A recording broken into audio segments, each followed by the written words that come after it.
Hi everyone. It is a special day for all of us as Women Entrepreneurs India completes 8 years. Over the years, WEI has created new opportunities for women entrepreneurs and supported many women in business to emerge as personal brands and successful entrepreneurs. On this special occasion, it gives me immense pleasure to welcome Mr. Rohit Mahajan, co-founder, Chief Product Officer, and Chief Technology Officer, Performlive. Rohit and I had joined forces a few years ago, and back then it was a rare opportunity for me to interact with international entrepreneurs. I always look up to him as a great mentor, and I'm glad that Rohit is here with us today to share his thoughts on entrepreneurship. Let me quickly read his profile. So, Rohit Mahajan, he is a tech entrepreneur, three times founder, and he has two successful exits. He founded companies in deep tech data with artificial intelligence and machine learning. He filed more than 7 plus patents, gaming, augmented reality, and now he's turning with his third startup, Perform Live. So, about Perform Live, it is the purpose driven community for both creators and sellers to monetize their talent and products via live interaction, social selling, and live commerce, all in one platform. Welcome, Rohit, and it's a pleasure to have you here with us. Hi, Maha. Good morning, and thank you so much for having me. And wish you actually lots of good luck going forward. And congratulations on 8 years. It was just yesterday we had met back in 2014 and 15, right? And time flies. And I remember when we had joined forces, and we were meeting upcoming women entrepreneurs back in Chennai and Bangalore and different cities that you and I went to together. So it's really great to see the progress you've done in last 5, 6 years ever since I've known you. Thank you so much, Rohit. Rohit, please mute your mic. Yeah, thank you. So, shall we go ahead with the questions? Yeah. So over the last few years, we have seen a surge of the creator economy, creators earning income from making and distributing online content. And now in the pandemic, many homemakers have become content creators. So decode the term creator economy for our viewers. Why is it important? How does this impact influencer marketing? And what's the future of the creator economy, Rohit? Sure, Maha. This is actually one of the topics that's pretty close to my heart. Creator economy is the new word or the new world we are all entering into. Another name for this is also called passion economy. So essentially, it's a move that's happening from knowledge economy, which is where folks actually would actually do the work, would do the job based on the knowledge. From that, it became attention economy, which is we all know attention economy was based on all the likes on the Facebooks and the social media. And now, for the last 2 or 3 years, this concept of passion economy slash creator economy has come up. And creator economy is really where folks are using their passion and their talent and convert that into small business. So if somebody is really good at yoga, given the pandemic, given the live streaming success over last year or so, that person could easily turn that passion into a small business. Somebody who loves cooking or chef, somebody who does pretty good wellness as passion, that could easily be converted into a small business based on the latest streaming services and so on, and the global outreach. So that's where the creator economy concept started a couple of years ago. And it's really taking your passion, turning it into a small business with very authentic fan following. That's the new trend that I've been seeing in the last couple of years. And the next upcoming decade is going to be all about the creator economy and folks doing things which they really like doing, and which is really converting their passion into a small business. You asked a question about influencer marketing. So influencer marketing is absolutely has been the trend last 3 to 5 years. So with Instagram influencers, with obviously there's a lot of YouTube influencers and now TikTok influencers of last couple of years. which are coming up. Uh, what creator economy would do is essentially in the upcoming decade, it would start creating micro influencers also, and that's where I think we will see a huge upward trend in significant upward trend and significant uptick in folks actually be able to reaching out to the global audience. And it's not going to be concentrated only on the top 2%. We must start seeing, and we will start seeing the distribution across the other 98% of the creators also. Thank you, Rohit. It was really insightful. And I think the term micro influencers is really good. So many micro influencers are emerging and they are monetizing as well. So here is my next question. Should the entrepreneurs be more data driven? Good question. I've been an entrepreneur for the last 7 years. I And entrepreneurship starts with passion. You must be passionate about what you are trying to solve, the problem you're solving in the world.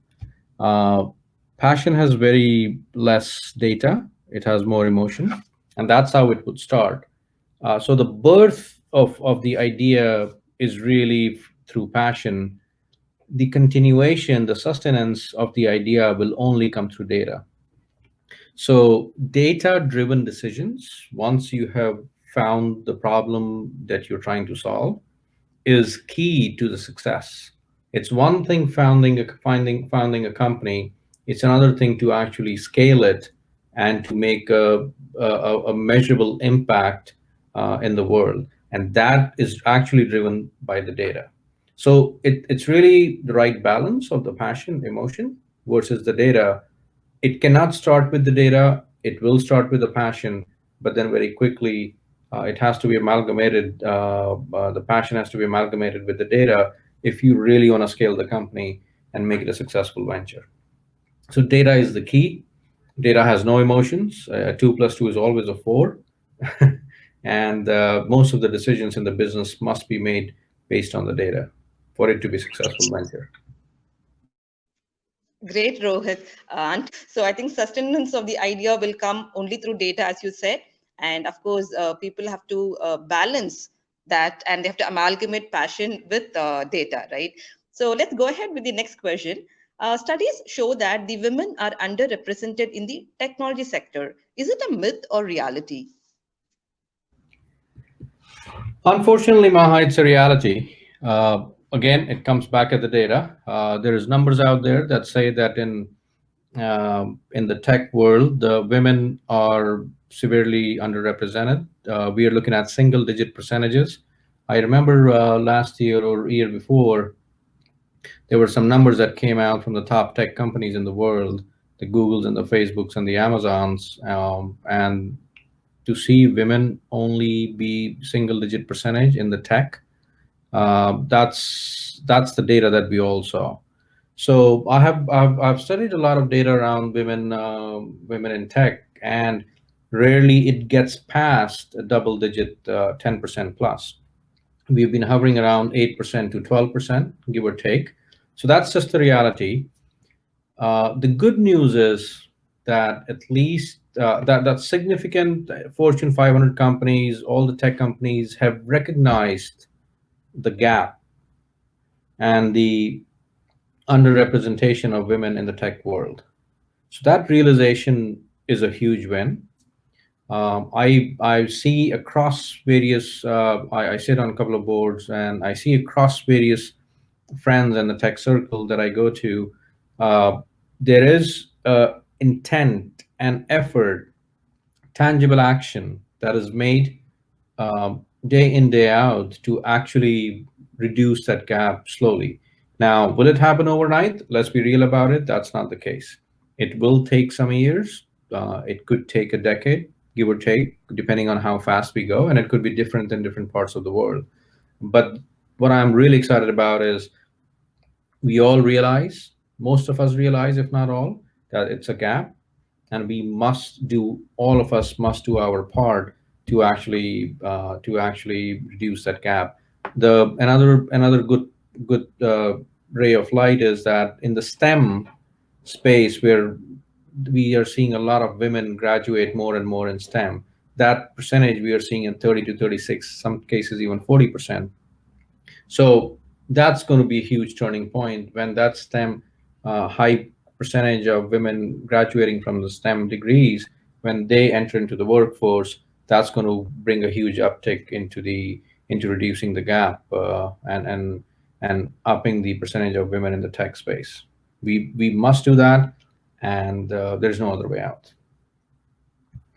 Thank you, Rohit. Thank you for sharing the good news. As you said, the top companies have recognized this gap, and this itself is a win. Let's hope that many women will come forward and take up opportunities in the technology sector. So, here is my next question. Women face more challenges when it comes to venture capital funding. What are your thoughts on this? That's another data point, Maha. Actually, there is a lot of I've read a lot of reports, including Crunchbase and Forbes reports, and yes, again, women are underrepresented when it comes to the venture capital fundraise and funding. The percentage there is varies from 12 to 20%, give or take. So that's the past. Again, within the VC world and the VC community, there's a huge recognition of the fact that it's a gap. There are certain VCs that are set up who would only fund the female founders. And that's a huge welcome in the VC community and the women community and the women founders. I myself, I'm a co-founder with one of the women who I've been working with for the last 15 years. And I definitely see the difference. So I think the world is recognizing, the VC world, the tech world, that there is a gap, and there's an effort made to increase the funding, to enable more support system to women entrepreneurs, and that's a very welcome news. Again, we all need to be patient. We all must continue doing our efforts, and the time will come very soon when the gap, disparity gap, is going to be closing in. Absolutely, Rohit. I think the gap has to be filled soon so that women could avail more venture capital funding. And good to know that you're associated with a woman who is also a tech entrepreneur. So here is my last question. What are some mistakes that aspiring entrepreneurs should avoid while starting a business? What advice would you like to give them? Sure, Maha. Good question. I've been very fortunate. So this is my third venture, and the previous two I successfully exited. Prior to that, I did found a couple of companies. I founded a couple of companies, and they were not successful. So I went through my own share of learnings through those unsuccessful ventures. What I've seen most of entrepreneurs, and entrepreneurship is a new buzzword in the town, no matter where you go, which part of the world you go, be in the Western world or Asia and India inclusive. Um, Everyone feels it's an overnight success, and that's not the case. My advice to any entrepreneur is, when you start a venture, please, please, please make sure that you understand you have to be in it for a long run. There is no concept of overnight success. Um, you can look at the data and the numbers. It's easier to win a lottery than to have an overnight success in any venture. It's years and years of hard work. And the key advice that I would want to give is, please do solve a tangible problem. Make sure, whatever, be it the data, be it the delivery, be it AR, be it life sciences, be it environment, green energy, and so on. Any robotics, AI, ML, any area you're picking up, it has to be solving a real problem. Um, there's a there's a If the real problem is not solved, then that idea stays in the lab, and that's not called a successful innovation. It At that point it's only called the invention. There's a huge difference between invention and innovation. Invention is something that you do in the lab. Innovation is when you take that lab invention and bring it out to the world and solve the real problem where folks, your client base, your customer base uses it delightfully. So that's one piece of advice. Please, when you start, make sure you have run your analysis, you've run your data analysis, you've spoken to your potential customers, you've gotten their feedback, and you've captured that in. As much as passionate you are, it's your quote unquote baby. You're attached to it, severely attached to it, but always listen to your customers. Always take that feedback and make sure that you're solving a real problem. It has to be a delightful solution for the end consumer for you to be successful and for you to be to bring that innovation into the marketplace. Thank you, Rohit, for your valuable time and useful insights. We look forward to many such informative sessions and good luck on your new product launches. Thank you so much, Rohit. Thank you so much, Maha, and good luck to you too. As I said in the beginning, I'm very delighted. Thanks for having me, and I'm so excited. It's been 8 years you running Women Entrepreneurs, Maha, and I really look forward to continuing to have lots of discussions. And good luck again. Thank you, and we look forward to. Thank you, Rohit. Thanks. Bye bye.